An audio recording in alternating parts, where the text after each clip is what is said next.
Hey everybody, just thought I'd do a little Lathemaster 8x14 update. Here's the gear train. I hadn't put this on until this trip up here, and I've been playing around with just using it for a feed, as though I was doing some machining operation that I wanted a constant feed on the lathe. So I just loosened it, this screw down here. One thing I realized, I don't have a 100 tooth gear, which is what I'd like for the bottom.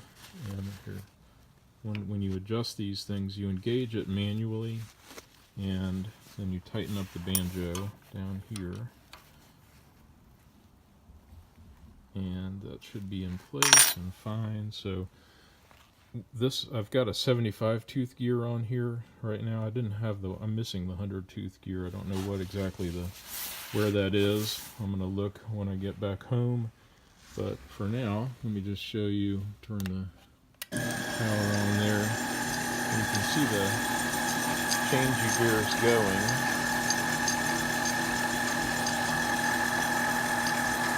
And you can see the blade screws turning. It's kind of fast, actually. It's faster than I would probably want for like a fine tooth cut. But, I'm going to show you what I'm doing here. I'm engaging the half nut in the lead screw,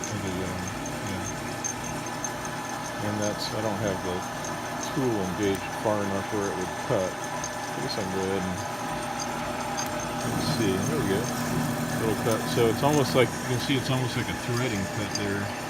It's not what you would call a fine cut by any stretch of the imagination. So I need to play with the gears I have. I've contacted a friend who has a Lathemaster 8x14, and he's converting his to CNC, so he won't be needing his gear and banjo set, and hopefully I can complement mine. But just thought I'd show the gears if somebody's not familiar with how the feed gears work. The Lathemasters did come with a full set of gears, and I'd used my old one for cutting threads. I made a lot of projects on that thing, which is why I'm so enthused about rebuilding this one. This is the one I'd gotten from another friend in parts, and he was planning on converting this one to CNC, so I'm planning on using it for my vacation slash future retirement house, and that's what this is all about. So I hope that you find that interesting, and I will keep you posted.